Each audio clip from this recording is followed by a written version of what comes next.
ದೇಶದಲ್ಲಿ ಅರಣ್ಯದ ಪ್ರಮಾಣ ಕಡಿಮೆಯಾಗ್ತಿದೆ. ಪ್ರಕೃತಿ ಸಮತೋಲನದ ರಕ್ಷಣೆ ಎಲ್ಲರ ಕರ್ತವ್ಯವಾಗಿದೆ ಅಂತ ಶಾಸಕ ಸಿಎನ್ ಬಾಲಕೃಷ್ಣ ಹೇಳಿದ್ದಾರೆ. ದೇಶದಲ್ಲಿ ಅರಣ್ಯದ ಪ್ರಮಾಣ ಕಡಿಮೆಯಾಗ್ತಿರುವ ಸಂದರ್ಭದಲ್ಲಿ ಪ್ರಕೃತಿ ಸಮತೋಲನ ಕಾಪಾಡುವುದು ಎಲ್ಲರ ಕರ್ತವ್ಯ ಅಂತ ಹೇಳಿದರು. ಅರಣ್ಯವಿದ್ದರೆ ಉತ್ತಮ ಗಾಳಿ ಮಳೆ ದೊರೆಯುತ್ತೆ. ಮನುಷ್ಯ ಪ್ರಾಣಿ ಸಂಘರ್ಷ ತಪ್ಪಿಸೋಕೆ ಮರಗಿಡಗಳು ಮತ್ತು ಪ್ರಾಣಿಗಳ ಸಂಕುಲನವನ್ನು ಉಳಿಸಬೇಕು ಅಂತ ಅವರು ಒತ್ತಿ ಹೇಳಿದರು. ಕಾಡಂಚಿನಲ್ಲಿ ಭೂಕಬಳಿಕೆ ಹೆಚ್ಚಳದಿಂದ ಮಾನವ ಪ್ರಾಣಿ ಸಂಘರ್ಷ ತೀವ್ರವಾಗುತ್ತದೆ. ಇದು ನಿಲ್ಲಬೇಕು ಅಂತ ಸೂಚಿಸಿದರು.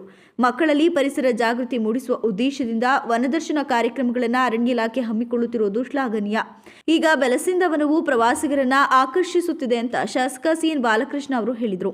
ಕಾರ್ಯಕ್ರಮದ ನೇತೃತ್ವವನ್ನು ವಹಿಸಿರುವಂಥ ನಮ್ಮ ACF ಶ್ರೀ ಕಲಂದರ್ ಅವರೇ, ಮಂಜಣ್ಣವರೇ ಹಾಗೂ ಅರಣ್ಯ ಇಲಾಖೆಯ ಎಲ್ಲ ಅಧಿಕಾರಿ ವರ್ಗದವರೇ, ನೌಕರ ವರ್ಗದವರೇ, ನಮ್ಮ ಬಾಗೂರು ಸರ್ಕಾರಿ ಪ್ರೌಢಶಾಲೆಯ ನೆಚ್ಚಿನ ವಿದ್ಯಾರ್ಥಿನಿಯರೇ, ಮುಖ್ಯೋಪಾಧ್ಯಾಯಿನಿಯರೇ, ಮಾಧ್ಯಮದ ಮಿತ್ರರೇ, ಈ ಒಂದು ಶುಭ ದಿವಸ ಒಂದು ಇಲಾಖೆಯ ಮಾರ್ಗದರ್ಶನದಂತೆ ಇವತ್ತು ಚಿಣ್ಣರ ದರ್ಶನ ಎಂಬತಕ್ಕಂಥ ಕಾರ್ಯಕ್ರಮವನ್ನು ಆಯೋಜನೆ ಮಾಡಿ ಮಕ್ಕಳಿಗೆ ಅರಣ್ಯದ ಬಗ್ಗೆ ಪೂರ್ಣ ಮಾಹಿತಿಯನ್ನು ಒದಗಿಸ್ತಕ್ಕಂಥದ್ದು, ಅರಣ್ಯ ಏನಕ್ಕೆ ಬೇಕು, ಏತಕ್ಕೋಸ್ಕರ ಬೇಕು, ಅರಣ್ಯದಿಂದ ಆಗುವಂಥ ಪ್ರಯೋಜನಗಳೇನು ಎಂಬತಕ್ಕಂಥದ್ರ ಬಗ್ಗೆ ಪೂರ್ಣ ಮಾಹಿತಿಯನ್ನು ಒಳಗೊಂಡಂಥ ಒಂದು ಕಿಟ್ಟನ್ನು ಕೂಡ ನಾವು ವಿಶೇಷವಾಗಿ ಇವತ್ತು ಇಲಾಖೆ ವತಿಯಿಂದ ವಿತರಣೆಯನ್ನು ಮಾಡಿದ್ದೇವೆ.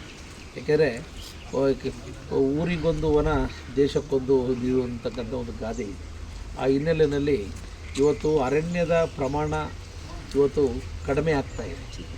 ಆ ಒಂದು ಮುಂದಿನ ದಿನಗಳಲ್ಲಿ ಈ ಒಂದು ವಾತಾವರಣವನ್ನು, ಈ ಹವಾಮಾನವನ್ನು, ಒಂದು ಸಮತೋಲನವನ್ನು ಕಾಪಾಡಬೇಕಾದ್ರೆ ಅರಣ್ಯವನ್ನು ಸಂರಕ್ಷಿಸ್ತಕ್ಕಂಥದ್ದು ನಮ್ಮೆಲ್ಲರ ಒಂದು ಜವಾಬ್ದಾರಿ ಮತ್ತು ಈ ಕಾರ್ಯಕ್ರಮದಲ್ಲಿ ಶಾಸಕ ಸಿಎನ್ ಬಾಲಕೃಷ್ಣ, ಅರಣ್ಯ ಇಲಾಖೆಯ ACF ಕಲಂದರ್, ಅರಣ್ಯ ಸಿಬ್ಬಂದಿ, ಬಾಗೂರು ಸರ್ಕಾರಿ ಪ್ರೌಢಶಾಲೆಯ ಮುಖ್ಯ ಶಿಕ್ಷಕರು, ಶಿಕ್ಷಕ ವೃಂದ, ವನದರ್ಶನಕ್ಕೆ ಭಾಗಿಯಾದ 52 ವಿದ್ಯಾರ್ಥಿಗಳು ಹಾಗೂ ಸ್ಥಳೀಯ ಅರಣ್ಯ ಇಲಾಖೆಯ ಸಂಪನ್ಮೂಲ ವ್ಯಕ್ತಿಗಳು ಉಪಸ್ಥಿತರಿದ್ದರು.